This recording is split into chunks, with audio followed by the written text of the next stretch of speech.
Here we go. So, Hi, everybody. I'm Scott Brassart. My colleague Tami VerHelst is here with me. Um, we're going to talk about dependency needs today, mostly unmet dependency needs and how they link to both addiction and relational strife. So with that, I'm just going to jump into this. Tami, if you feel like jumping in at any time, please do. Otherwise, I will talk. And again, please ask questions, type them into the Q&A feature. Um, so dependency needs may seem like a little bit of a weird topic for an addiction and recovery webinar, but trust me, it is not.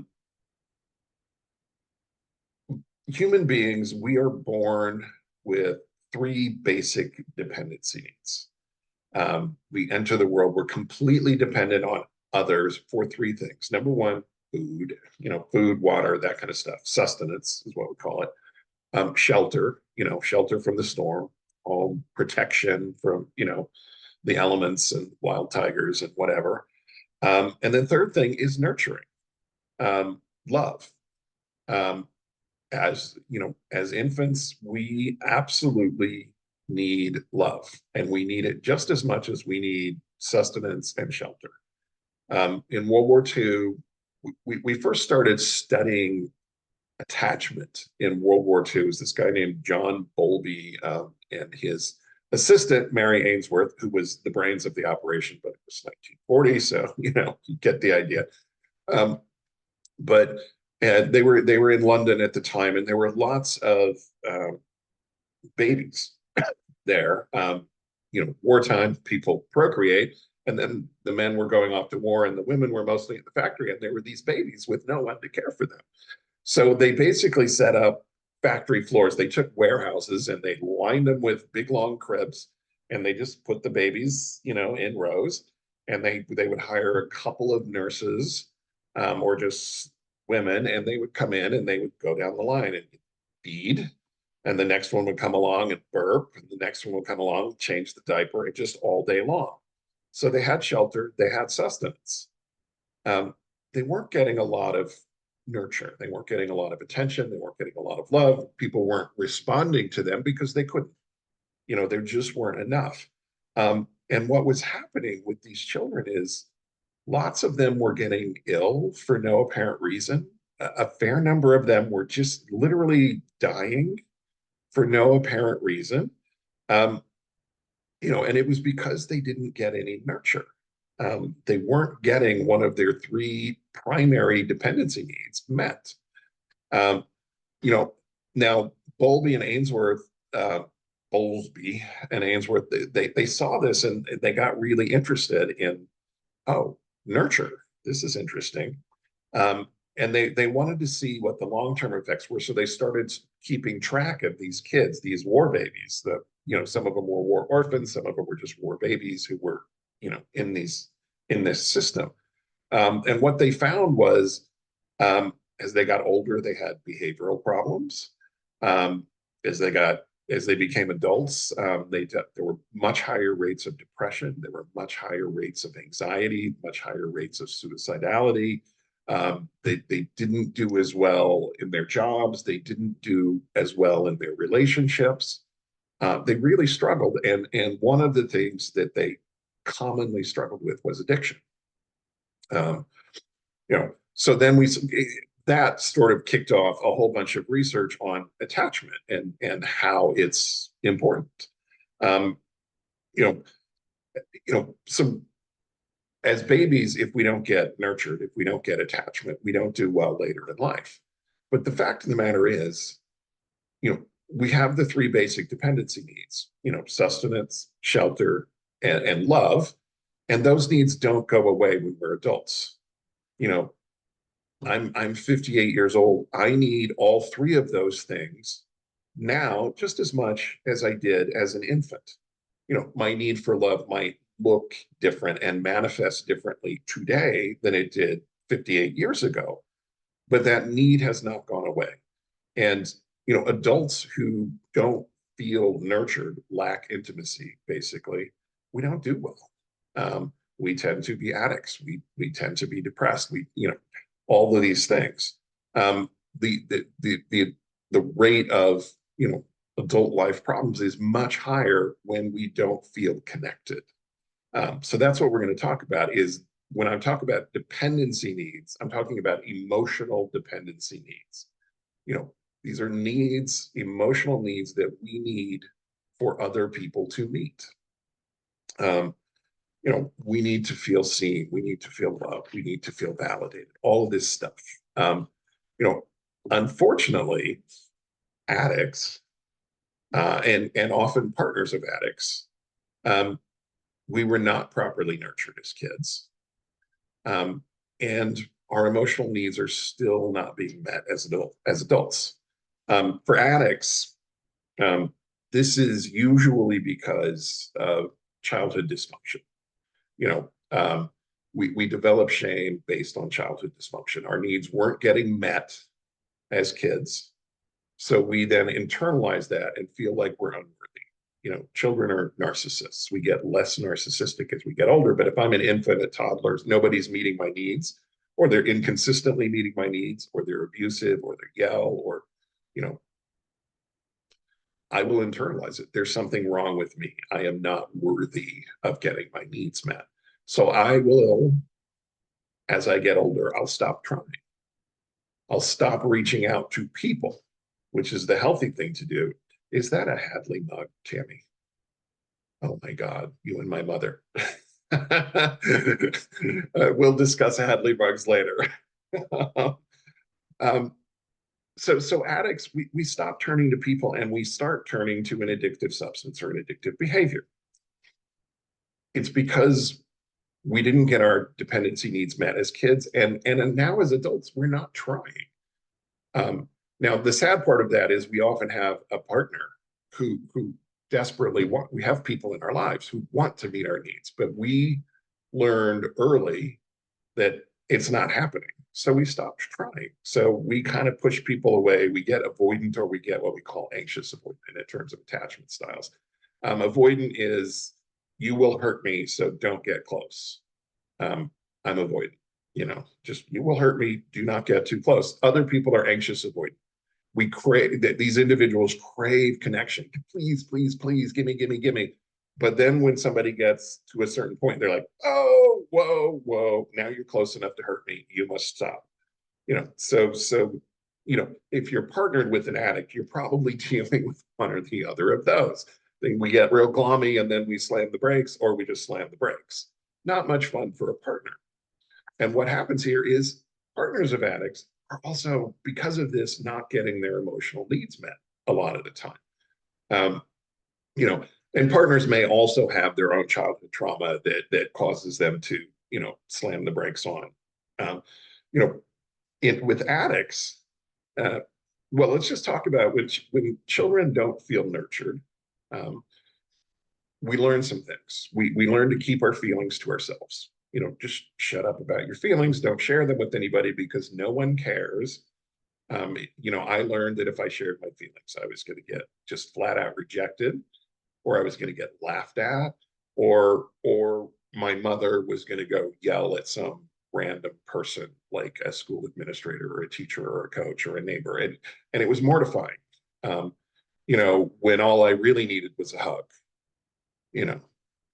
So I just kept my feelings to myself because they were never going to be responded to appropriately. We shut down emotionally then. And we learn to avoid, this is for addicts, we learn to avoid or numb our feelings. This I'm going to read here. Addicts will rely on maladaptive internal and external means of stimulation. Fantasy, sexual fantasy, in sex and porn addicts' case, substance use, compulsive sexual behaviors, etc., to distract ourselves from emotional discomfort, loneliness, boredom, anxiety, stress, depression, shame, all of that stuff. We just numb those emotions, and we do it for decades usually. Betrayed partners of addicts, even if they were raised in a healthy situation, they may, as adults, start to rely on different maladaptive coping mechanisms: control, situational control, seeking external validation, you know, from elsewhere, being needed, being appreciated, things like that. If I'm not needed, if I'm not appreciated, and then the anger comes around. Anger is always a secondary emotion for some other feeling. And this is why betrayed partners will often behave in ways that some people, we don't like this word, but we would call codependent. You're trying to control, you're enmeshed, you're doing for them what they should be doing for themselves, all of that stuff. You're trying to get your needs met. And your need is usually something like, I want to feel safe in my relationship with this person that I love very much, and care about. So I'm going to try and control things. So we end up with this dysfunctional do-si-do of two people who, one of them is afraid to even try to get their needs met, and the other one is bumping up against a brick wall when they try to get their needs met. So we end up with addiction and relationship strife, unmet dependency needs. For addicts, the numbing, it works for a while. And for partners, the control and the anger or whatever it is, it works for a while. These things do work for a while. What they don't do is nurture us. What they don't do is actually meet our deeper needs, which is to feel emotionally connected, to feel seen, to feel heard, to feel validated, to feel love, to feel safe in a relationship. Was there a freeze? Did I freeze? Did you freeze? One of us froze. I think it was me. I'm getting my internet connection is unstable. Sorry about that. This is why we call addiction an intimacy disorder. Relational strife is also, frankly, an intimacy disorder. It's us not being able to effectively nurture one another or ourselves or one another. So with addiction, we say this all the time, and I'm going to pop something into the chat feature later. It's a Johann Hari TED Talk called "Everything You Think You Know About Addiction Is Wrong." He talks about, the opposite of addiction is connection, and with addicts, or with relational strife, the antidote is not willpower. It's not like all this stuff. It's connection. If we feel connected, the need for addiction dissipates. It doesn't completely go away, but it certainly diminishes. And the need for, relational strife, however that manifests, also diminishes. So when we get our needs met, how do we get our needs met, though? That's the real question. Most of us, particularly addicts, we have no idea what our dependency needs are. We don't know what we need emotionally from another person because we've been avoiding it for so long. For 25 years, more than that, I did not reach out to another person for anything ever. I was an island. A lot of addicts are islands. Partners, when they bump up against that, they'll develop maladaptive coping mechanisms that become the habit.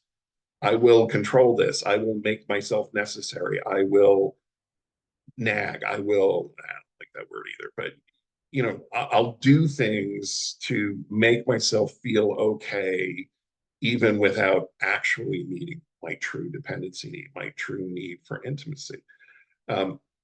So how do we get out of this? The first thing we have to do is we have to learn how to identify our feelings.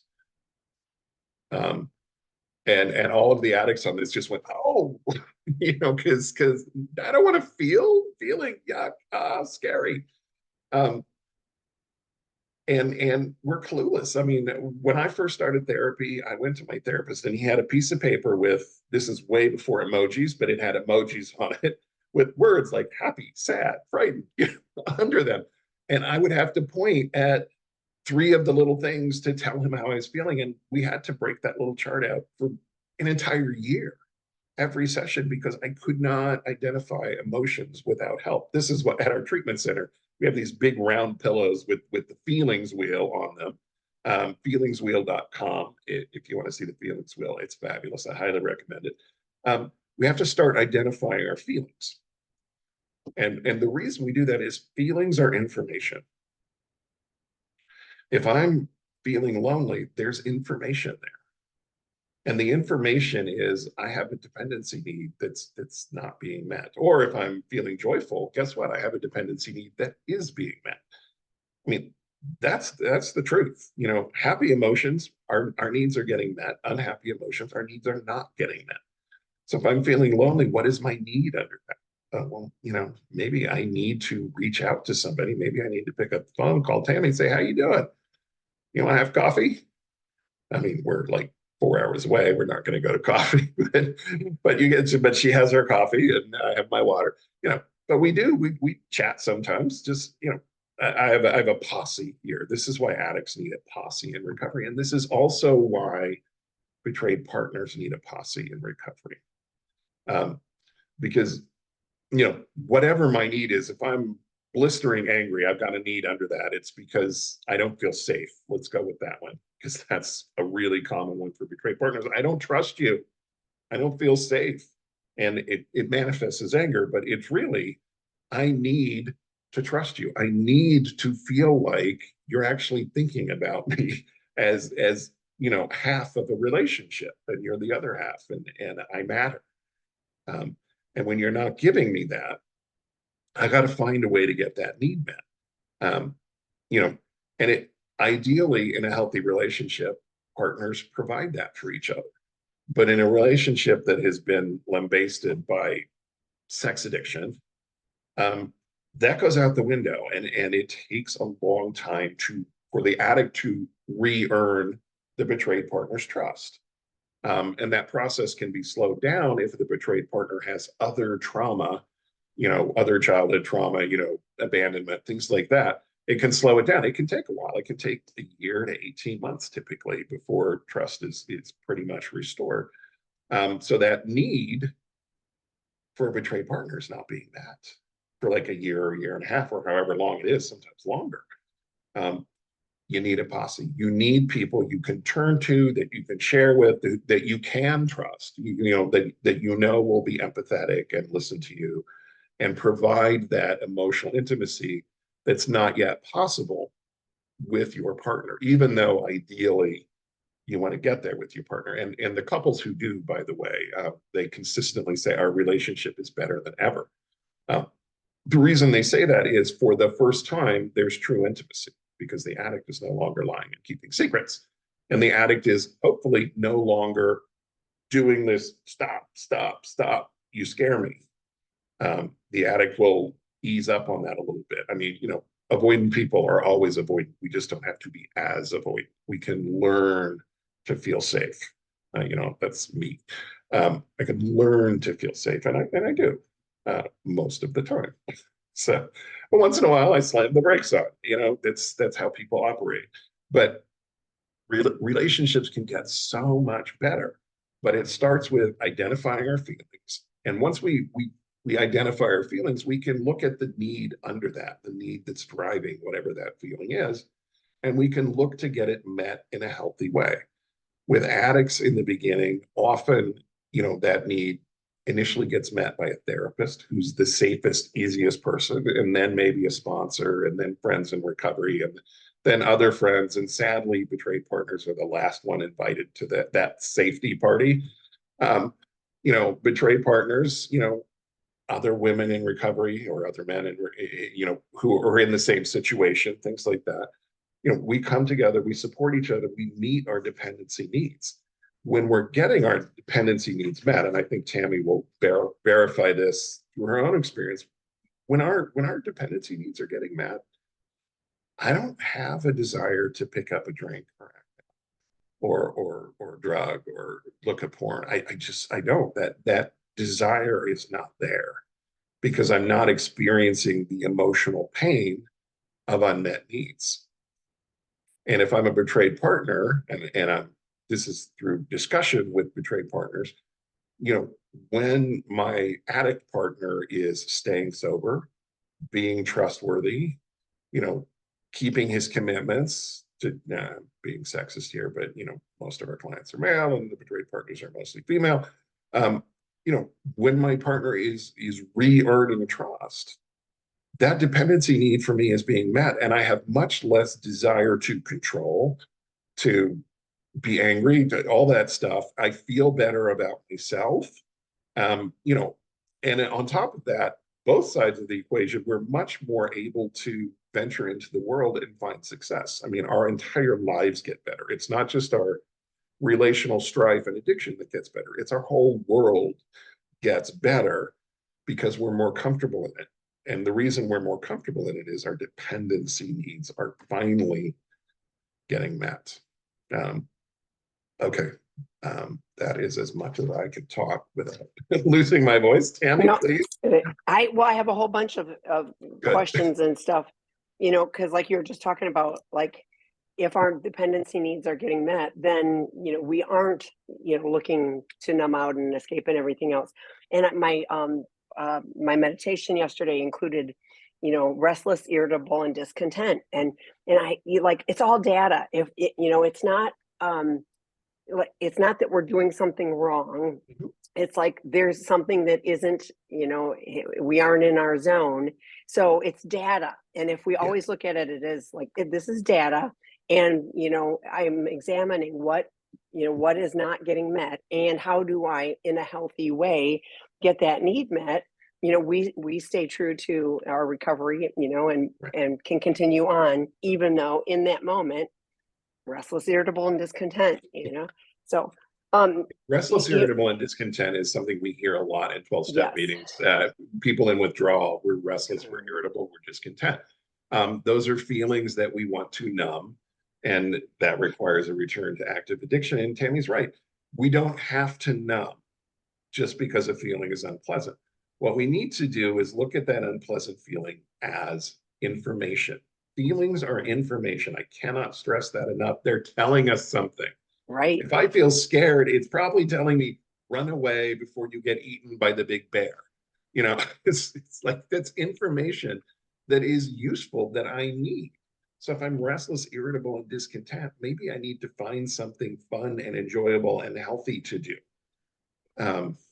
instead of going and getting drunk or looking at porn or It's not maybe. I absolutely do. Yeah, and and for me, as soon as I own, like that's, I identify, oh, and like, yes, it was early in recovery, but it still happens. So it's absolutely, but as soon as I name, I'm pacing around, whatever, I'm like, I'm restless, irritable, and discontent. Okay, now what can I do? And it's usually go to a meeting, but like, it can be whatever is going to be helpful for me in that moment. When you were talking about needs and feelings, but you also talked about being an island, and I find that often, with with this, that there is an absolute shutdown of, like, and our friend, Dr. Enid Gray wrote, Neglect the Silent Abuser, and she talks about, it isn't Child Protective Services, neglect, but it's like there wasn't a place for needs to be met. That study you were talking about, with the kids in the UK, yes, like Child Protective Services wouldn't have been called in because they were fed and they were diapered and they were whatever, but still their needs weren't getting met, and it can be for a variety of reasons, and that's kind of irrelevant. It's more, this didn't happen. But I find, even in recovery, people can be really disconnected from, like, no, I don't have any needs, I'm all good, like that whole push away of, and I think you're right that it's fear. But I think what also happens is people do the stop and they don't go, I'm scared. They just do the full on stop. And so, I'm saying an addict is more likely to do this. And so then the partner is bumping up against this brick wall rather than going, like, I need to take a pause. I'm feeling a little vulnerable. I mean, like, so many different ways to engage in this that would be more helpful for each and both of you, But we do these patterns, like you were saying, the do-si-do, I always call it the negative two Yeah. step. You do this, I Yeah. do this, you do this, I do this, Yeah. but we don't get anywhere. So Right. And I hear this from the addicts. My wife approached me about having a conversation. It was a difficult conversation. And 3 sentences into it, I went into turtle mode and yeah. just whoop, and shut down. And I'm like, okay, I'm glad you recognize that. What were you feeling? And we start having this conversation. What were you feeling? Could you maybe share that information with your wife and set some boundaries? Like, I want to be part of this conversation, but I feel myself shutting down. Can we pick it up in 15 minutes after I talk to my sponsor, or can we take it to our couples therapist? Things like that. These guys want to be part of the healthy conversation, even healthy but uncomfortable conversation. But their instinct still is just to slam on the brakes. It scares me. It frightens me. It brings up my shame. We start spiraling. And which is frustrating to the betrayed partner. Because it's like, no, I'm coming like gently, and even the addict will be like, I know, I still can't handle it yet. We have to earn this. It's called earned security. We don't flip a switch and suddenly we're able to like have no, it's a little tiny bit at a time. And, again, like my therapist is the first one I can have a difficult because, I can always go get a new therapist. My partner is the hardest one to have a difficult conversation because my partner could leave me. My partner is the scariest person because they're the one who could hurt me, really genuinely hurt me emotionally. Like, and I've been hurt too much already. So this is why the addict will pull back. Well, and Even when partners are they want to going, be and present. I've been hurt. So you have two hurt Yeah, people who are trying to navigate this right, space, and sometimes both are, like I dip my toe in this and you do this, and then so I'm not. Why right. am I even? Of Yeah, course it escalates. So and yeah, you mentioned intimacy, and yeah, like I hear all the time, and we're not intimate, and I'm like, let's like sex. It's yeah. not about sex. All of the stuff that you're talking about, Scott, is the intimacy of like, I'm telling Emotional. you, I'm scared to talk to you about this. All of my shame is coming up, but I want to show up. And Yeah, so I'm going to call my sponsor and, I'm going to ground myself. I'm going to do whatever. I'm going to do my grounding exercises, my breathing exercises, so I can show up, yeah, and like, we are not going to melt into the floor, if we have a difficult conversation. It's uncomfortable, right. but it's not going to kill us, but the fear is so, powerful and overwhelming. And it feels like there's so much loaded into, like, I need to do this really well. So she, knows I'm trying, or partners, if I don't do it just right, then he's going to react. Like, Correct. yeah, that's not intimacy, because you're not being able to show up, Right. in an authentic way. You're trying to still do a dance. So Yeah. anyway, great topic. Okay, so the first one is, I've heard that partners of addicts often come from dysfunctional childhoods and often end up with addicts because the addict's dysfunction is similar, or is familiar. I'm sorry. That is certainly the case with my wife and I, and she's found it necessary to begin doing the 12 steps with her sponsor and S-Anon. It's made an incredible difference in the healing of ourselves and also in relationships. And yes, it could be, but like, we always talk about, we do not pathologize, partners, for loving us broken people. We go, gosh, you're doing the best you can. You still see the good in us. So great if, if somebody identifies that there's some stuff, and I want to do those, earlier, working on the earlier stuff. When all this stuff hits the fan, there's enough to deal with just in the Yeah. moment. So, but yeah, I Yeah. mean, the human experience, I think there's always more learning to do. So I think it's great when anybody's willing to, continue the path and, do more self-discovery. Yeah, shameless self plug. Kristen Snowden and I wrote a book called Life Anonymous, which was written for basically partners of addicts, people who are not addicts, but it tells partners of addicts how they can walk through the 12 steps and why they might want to do it, what they can learn from it. And just to reiterate, not every betrayed partner has childhood trauma or deep childhood trauma. Some do, some don't.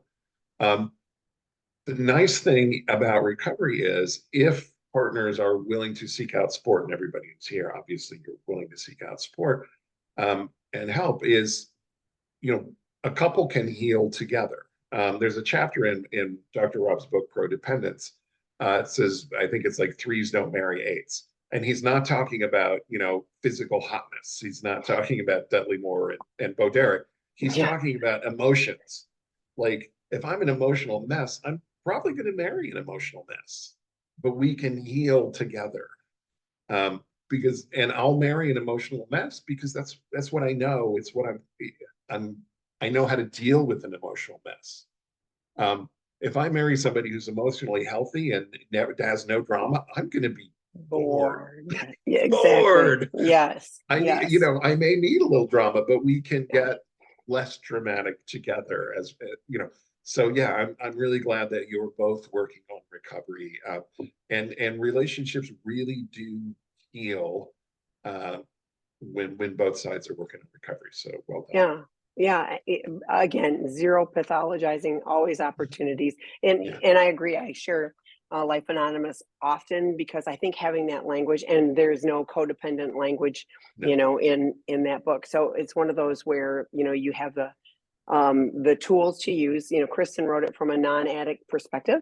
And so but all of those things are applicable to challenges within the world, and I mean, the 12 steps is just good living skills.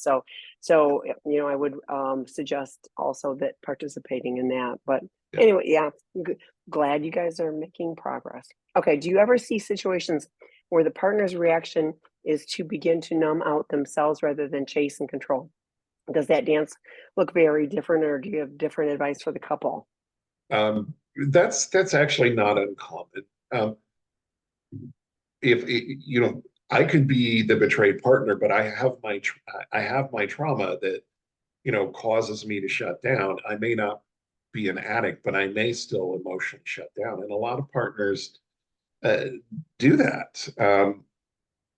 And so sometimes you can have two people shutting down, and then you're like roommates almost. I mean, it's like, okay, I mean, I have a roommate. I like my roommate, but um, but you're not in a relationship, right? Yeah, we're not trying to have an intimate relationship. I mean, we have a great friendship, but we're not trying to have an intimate relationship. And this is a chance where both people can heal as individuals. And look, certain people will disagree and say the sooner you get into couples therapy, the better. My personal take on it, and I know Dr. Rob agrees with this, and Aaron, our clinical director, agrees with this. And me too. And Tami now agrees with this. Addicts work on their recovery, betrayed partners work on their healing and safety. And when we reach a certain point, we come together and work on the coupleship. There's three entities: addict, betrayed partner, coupleship.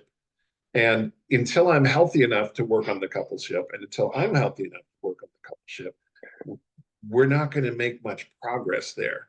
So both people in the situation described here need to thaw out, basically, warm up individually and get more comfortable within themselves so that together they can confront any relationship issues, or which may just be, how can we communicate better? It may not be like, you're driving me nuts, or you're doing this and I want to strangle you. It might just be, how can we become more intimately connected? And that's what couples therapy is really, really good at, is helping couples resolve specific issues, sure, but learn how to communicate in ways where we know each other more intimately. Yeah, and I was thinking, I mean, it's like you both left the dance floor. I'm, instead of doing this and, doing the same choreography, you guys both left the dance floor, we're both, escaping. So I suspect that things never make progress from a different, rather than we're repeating the same patterns and not making any progress. You're not making any progress because you're both avoiding, Yeah. and so this would be, so Erin has talked about on a couple of our webinars, like if there's something that should be discussed, she, is passing the journal back and forth. And so you write down, and then, so because it's non-confrontational, you're Yeah. writing in a journal. You're not having to address it with a person. That can be a kind of a stepping into the space, way of doing it. I think Yeah. scheduling time to talk, and I prefer a short, like 20 minutes, because otherwise your bandwidth is completely gone. Set a timer, and you can have, again, I love journaling. I'm bringing, Scott, I want to, this is my highest priority thing to talk about tonight. I've got, my little list, but I've Yeah. also been thoughtful about, like, this is why this one's important to me. And so I can bring it to you, but I'm in a calm space now, like, oh my gosh, and so I think that there's a number of tools that you can use, and so yes, a little different than, we're getting all heated, or one person is trying to withdraw and the other person's chasing away, but it still is leaving the relationship vulnerable from the standpoint of we're not connecting in a real and meaningful way. We're not working Yeah. through any of the sticking points. So so yes, there are different things to do, but there's things to do. So Yeah. I want to be really clear here too. Intimacy is not always pleasant. yeah, yeah, Intimacy can be very, very difficult. scary. Yeah, And these couples where both of them turtle, you know, it's a new verb. I just made it up, turtle. I know, but it's a great visual. I'm Yeah, it is. back in. They can live like that for decades. They can live like that their whole marriage or their whole relationship. Um, you know, they don't have any conflict or they don't have much conflict, but they also don't have any intimacy. And I find that kind of sad.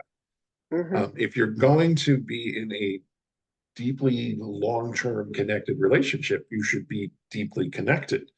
Um, one of the not nice things about addiction, but one of the nice things about addiction is it generally creates a crisis that must be dealt with.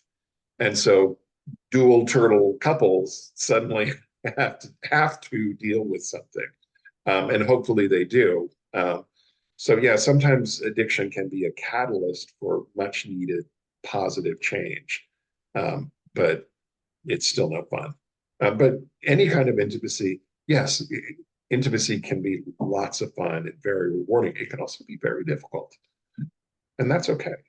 I mean, an argument doesn't mean we don't like each other. An argument means we disagree and we're learning something new about each other, and we're finding a way to coexist, even if we have to just agree to disagree.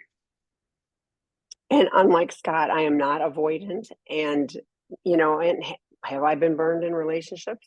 Yes. There have been a couple where I would, like, it gave me pause. I was like, this hurts. And do I want to experience this hurt? Nope. But I also like the joy of connecting. Like I was really clear that I would, if I turtled, I would miss out on the connection. And, like, what's meaningful in my life? People and connections. Like, that's really important to me. So I am not willing to turtle. I'm willing to, yeah, I'm going to get bruised every now and then, and it's going to hurt, but like, yes, I can be in a conflict with somebody and we can find a path forward, learning more about the other person, holding space for each other. I mean, it's a really meaningful to be intimate in that moment, even with friends, working through something, because you understand more and they understand more about you. It can be it can be very positive, even in a conflict. So don't run out and pick a fight with somebody, but don't be scared. Okay. How do you motivate your porn or sex addict to understand that therapy is not the enemy and is needed to understand the root of the problem? Oh, goodness. This is more your area than mine. I'm going to turn Well, this one over to so you. you can't motivate it. Like, I've shared this a bunch of times, and this was months ago. My meditation had, If I stand in the middle of a hula hoop, I have control over everything inside the hula hoop. And I've often said it's not that big 2-person one, it's the little child-sized one. So you can't motivate him to do, I'm using him and her, to do anything. You can hold healthy boundaries, and it can be, for me, I want to be in a relationship with you. I want to be connected with you, but it isn't safe, when my safety is important to me. And so this is causing me to need to turtle in. I need to pull, in and hold my boundaries because, I'm not seeing that you are willing to do the work. So here's what I'm looking for. And I always say, be really specific, because if it's like, I'm looking for empathy, addicts have no clue what that is. I'm looking for honesty. We will lie to ourselves first, so you're not going to get real honesty. So it's like, I'm looking for you to do, I'm looking for you to see a therapist every week. I'm looking for you, a CSAT trained therapist. I'm looking for you to be joining our drop-in groups. Scott has a new Sex Addiction 101 work group. That's a great foundational component, and it starts this Saturday. And so that's 6 weeks, 90 minutes per week. Scott will help them have a 3-circle plan. And if he doesn't know what that is, that's really important. That's a really foundational piece. So like just not acting out is abstinence, but we've talked about this before too. It's like a dry drunk. I'm not drinking, but I'm a nasty human being. And so there's no change. So how could you be close with somebody, when they are not doing what the relationship needs? Dr. Stan Tatkin, I reference this one all the time, did a podcast with Dr. Rob on January of 2019 called We Do. I think it's a great one for couples to listen to, because Dr. Stan talks, and he talks about from attachment, standpoint. So some of the stuff Scott's talking about is attachment, our styles. And if we want to be in a relationship, and we want it to be healthy, then these are the things that we need to do. In an unhealthy relationship, we are not better off. We are actually, it's unhealthier for us individually. In a healthy relationship, it is good for us, health-wise, emotional, all of those regulation things. So it could be useful possibly for the two of you to listen to that particular podcast and go, is this what we want? I mean, that's data, is this what we are striving for? Because here's where we are now. And if that's what we're looking for, how do we each, make progress to that? But for you, healthy boundaries. And we've got tons of webinars and things on that. And we have a betrayed partner work group starting again in May, and they talk about that specifically too. So Tammy's laugh in the middle of that. I just showed her my cat who was doing roly-polies in the corner of my office. Yes. My very overweight cat who was rolling around in the corner. Which one is that? That's Lily. Yeah. So Lily's now gotten a little overweight. So Lily's been overweight for a long time. She's a big girl. She's Rubenesque, voluptuous. There you go. A lot of guys will come to the work group that like Tami mentioned, which starts Saturday. They don't have a therapist. They don't want a therapist. By the end of 6 weeks, they've opened up enough that they're no longer afraid of therapy. Most porn addicts are terrified of therapy. What? I have to go share my feelings? Are you kidding me? That's my worst nightmare. Or tell what I've done. Even tell the truth. Gosh, oh my the shame God. of, Right. So and that's not what it's for. So sometimes the easier, softer way to break through is to send them to a work group or something. It's like, it's not therapy, it's a class. So and that's true. It is not therapy. It is a class. Yeah, and I don't do therapy. It's a class. So I'm not a therapist. Not my thing. Okay, go ahead. Okay. So the next one, D-Day was September this past year. We are still together and have many good days where I am heard and seen for work I'm doing, then lay fail at expressing and validating her, and it turns to anger in the name of calling and hating me and saying I'm worthless. Now being told it's 100% up to you because I'm done making decisions and I'll just watch. Told my needs do not matter because I haven't met her. Suggestions? This does not sound like you guys are working with qualified professionals, and this is really, like the neon lights are get qualified help. Yeah. I was just going to say, you both need a really good therapist, and and eventually a couples therapist. But yeah, you may have a CSAT that's working, but maybe if both sides need to do some healing here, or And the this reality, dysfunctional dance will continue. yeah. And the reality is you're 6 months in, like Yeah, I'm sorry, like this is so, this good is job, early, 6 months. This is so early in the process. Real recovery takes right? 2 to 5 years. And Yeah, that's showing that you're yeah, integrating the recovery tools into, all of your life.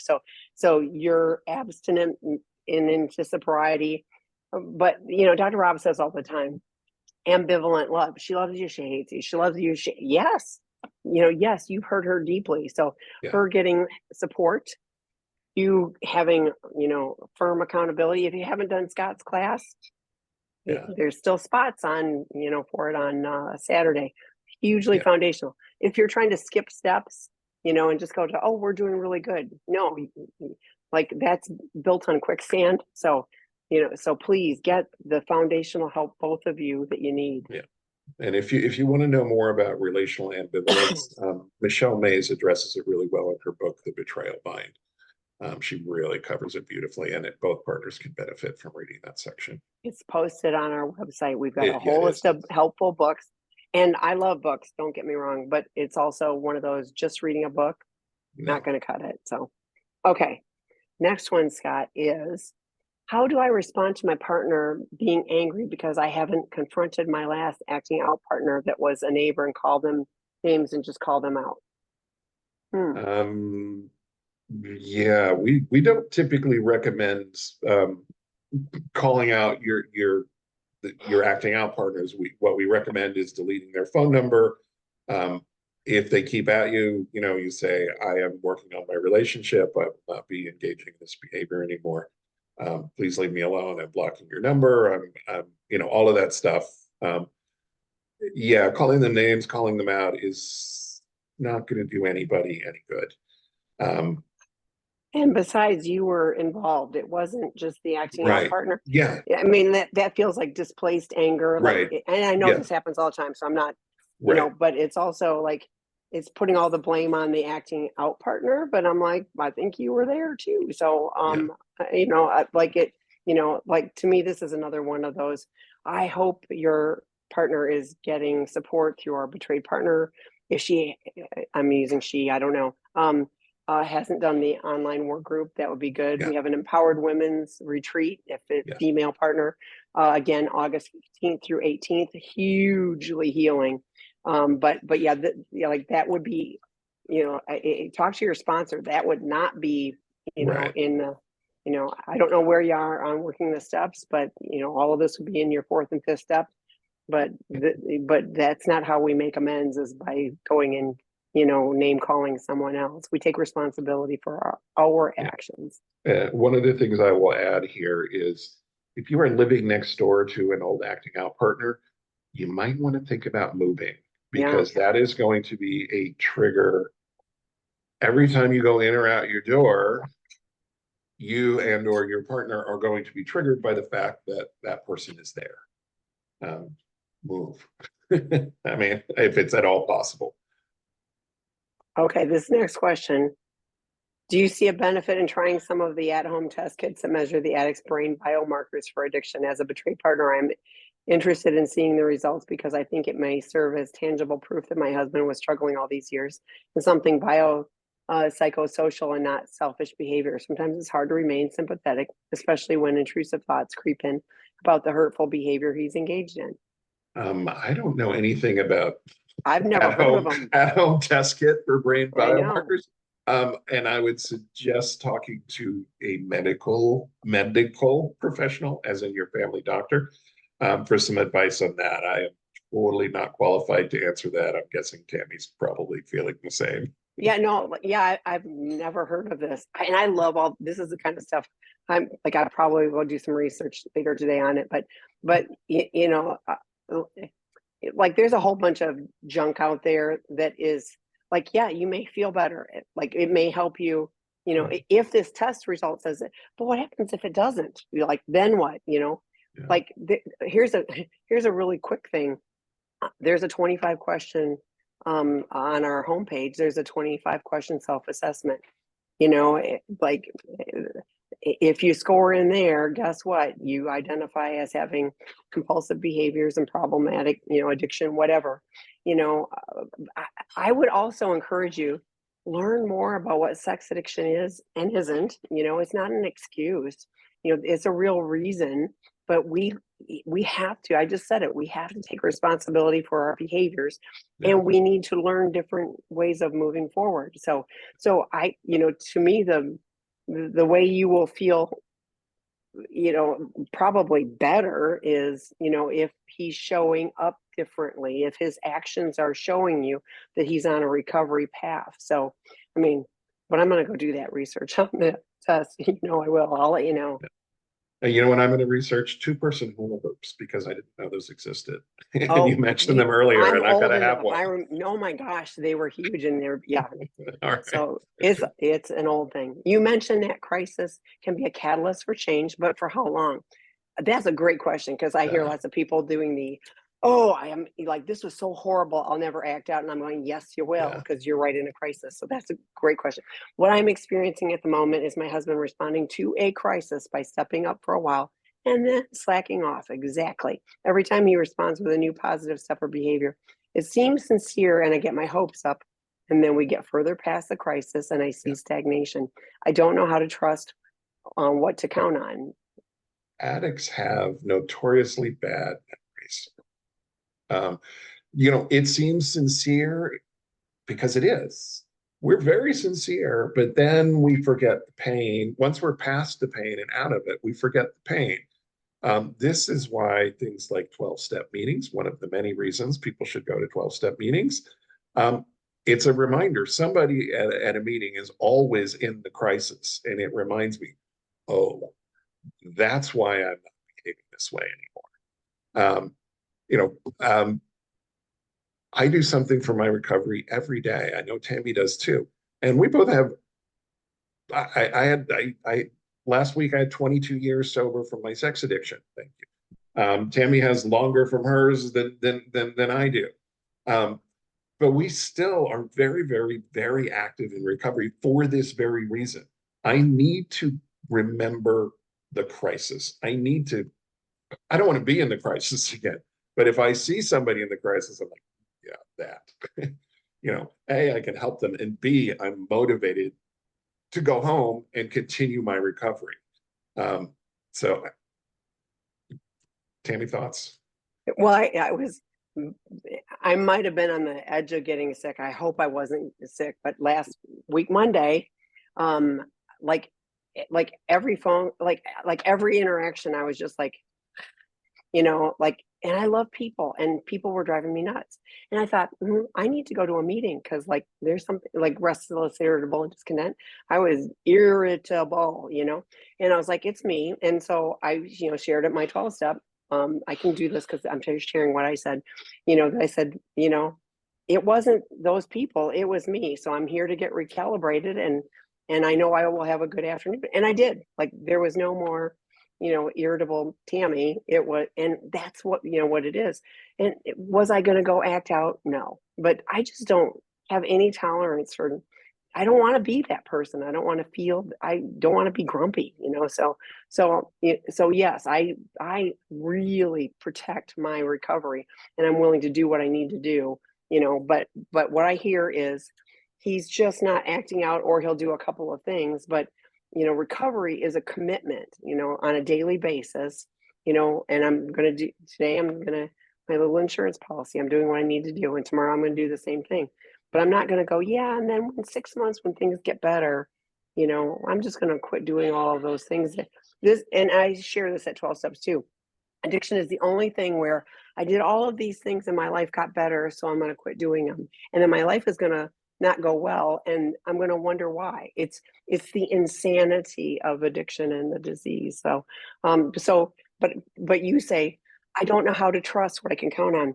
You can trust what he does over time, but trust is rebuilt over time. It's, so if it's, I'm only in a crisis, like part of that would be the conversations about, so what is the plan that you are creating that will be sustainable not Yeah. just while we're in crisis. Because I appreciate these actions, but that isn't going to cut it, if you Right. stop doing all of these things. So, And I just want to, not that I want to normalize this, but addicts, our recovery tends to be two steps forward, one step backward, two steps forward, one. So as Tammy said, it's what you see over time rather than what I saw today versus yesterday is a better way to measure. yeah. But Yeah. Well, and like, I don't, I see one like the addict stays in pain. No, I don't want to be in pain. I like my serenity. I didn't know what that was when I started this journey. My life was chaos and, I was creating crisis.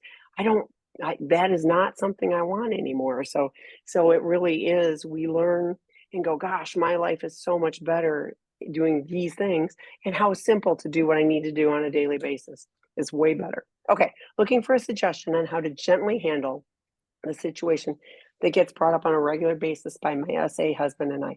He claims that he needs sexual intimacy to feel connected to me, and when I decline the advances because I'm not feeling emotionally safe with him, as his recovery work is stalled out, he states he feels pushed away and he doesn't feel loved. How do I handle this with compassion, not to hurt him emotionally, and also uphold my boundaries for safety, as I don't feel comfortable meeting those needs right now? It would take me it would take me being able to see him working diligently and consistently on his recovery, and this is not visible or being shared with me at this time. Thank you. um, first of all, you hold your boundary. You have a good boundary, hold it. Um, he can sit there and blame you for his recovery being stalled if he wants, and that's what he's doing. Send him to us because we'll break We, through we that for you. yeah, we Uh, have a residential treatment program, and sometimes the guys are abstinent for a long period of time, yeah, but this is the kind of stuff that right. they're not getting. So Yeah, and here's the deal. Look, we all have different love languages, and his may involve physical touch, but you do not feel safe enough with him to provide that. And that's his fault, not yours. I mean, that is his fault, not yours. If he wants to get back to that, he knows what your boundaries are. He needs to do a better job with his recovery. You'll make it clear. This is what I need to see, X, Y, Z, P, D, Q, before I'm going to feel safe enough to be sexual with you. Why should anyone have sex with somebody they don't trust or feel safe with? Why? That's I mean, just I wouldn't want to do that. And I keep your boundary, and send them to us. Send them to the work groups. I've got a healthy intimacy and sexuality work group starting in August. If he hasn't done any deep sex addiction work, send him to the sex addiction group that starts on Saturday, or send him to inpatient, yeah. because he's got some denial and some blame issues that are keeping him stuck. And he needs professionals to poke at him and break through that. Yeah. Well, and I agree with Scott. Hold your boundary, but this is Mhm. also a discussion to have, not when he's seeking to have Right. sexual connection with you. It's like, like I love scheduling the 20-minute. Let's have a 20-minute, and talk about these things. And we're gonna, like, I know you want that, and you say that that's important to you, and I don't feel safe. So here we are, and I would need to see you doing these things in order for me to feel safe. And if he goes, no, I need this first. No, I hear that that's your reality, but that's not mine. So read the next one for me. Lifetime porn. I think we can do both of these before we break. Lifetime porn user. I'm not physically attracted to my life partner, but I love her. I'm a few months into recovery, and I'm scared that I will never be physically attracted to her. I feel horrible about this and don't know what to do. What I will say is that's a tough situation to be in. Number one. Number two, porn messes with our arousal template. You need to get away from the porn. Um, and number three, we were talking about emotional intimacy. Um, Sexual attraction often arises from feeling emotionally connected with somebody. So that may change, or it might not. I mean, you could be a gay man married to a woman, that's probably not going to change. But, I mean, I'm using a kind of obvious extreme example there. But I would work on emotional intimacy. I would forget about physical intimacy for a while, do something about the porn addiction. We have work groups, we have treatment. There are 12-step groups. We'll point you in the right direction. That has to stop and stay stopped before you really understand what you are and are not actually attracted to. But work on the emotional intimacy first, and the other stuff will either follow or it won't. And plenty of couples have marriages where they don't have sex, but they love each other and they're perfectly happy. There is no right or wrong amount of relational sex. You can have sex every day, you can have sex never. As long as you're happy, who am I to judge? So next one here, how do I explain I have flipped a hang on a switch? second. Oh, go ahead, Tami. Sorry. Because like you don't, especially if you've been looking at porn, you've seen 1,000 images a minute and like all of this non-real stuff, but perhaps sensate, focus, touch, where, and you may feel more attracted, after you are being intimate in a touch way, but that isn't sexual. So hopefully that makes sense. But I think desire can be created, beyond the, oh, you're not as hot as the porn. Well, no one is. Even the porn stars aren't as hot as the porn. So, but otherwise, I agree with the rest of that too. So, go ahead. How do I explain I have flipped a switch and choose to feel and not live in the addiction, and choose to not go there, but have adaptive, new, healthy ways to cope and not live in the hiding and addiction? My wife believes this isn't possible. I will tell you what I tell guys all the time. You don't explain it. Do it. You cannot make your wife believe anything. You cannot make your wife feel anything. If you would like for her to trust that you are now in recovery and you're doing things better, you're going to have to just do it. And you're going to have to do it for 6 months, 8 months, a year, 18 months. She will come along when she's ready, when she's able. And all you can do is keep your side of the street clean. Don't try to explain it. Don't mansplain your recovery. She don't want to hear that. Just behave differently. And that she will see. If you consistently behave differently over time, she will start to trust you again. Until then, you just keep your side of the street clean. That's my advice. Tami, any thoughts? Well, I don't know anybody who's flipped a switch and is magically all better. Well, that too. So, and here's the thing, like I've got a light on here, and when I leave this room, I'm going to flip it off. So if you flipped a switch and now you're on this side of it, guess what? You could flip it and go the other way. So that would not create safety for your partner. So I'm with Scott. Show up regularly. Yeah. It isn't, we always say, if the lips are moving, don't trust it. It's the action. Right. So and trust is rebuilt over time, doing the actions that will, that will show that you're changing, and I mentioned earlier 2 to 5 years, because that's when it shows that you're integrating. It takes time. It takes practice. There's no, I flipped a switch. I'm magically better.